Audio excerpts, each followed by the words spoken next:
भनेको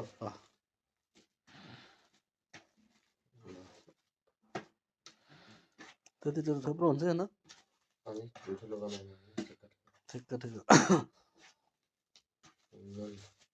लाग्नु पर्यो लाग्छ लाग्छ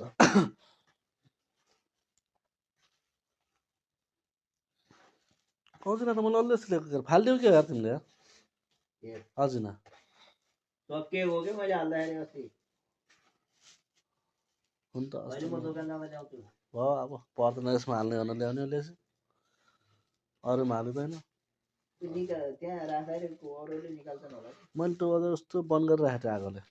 थिएन अनि त्यो झारझुर बनाएर हुन त मैले फालेको हो बङ्गालीहरूले नि हाल्छ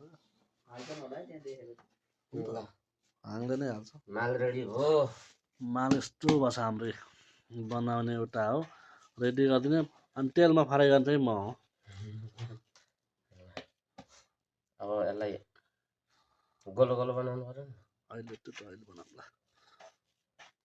यो मोल्न पर्यो नि त भयो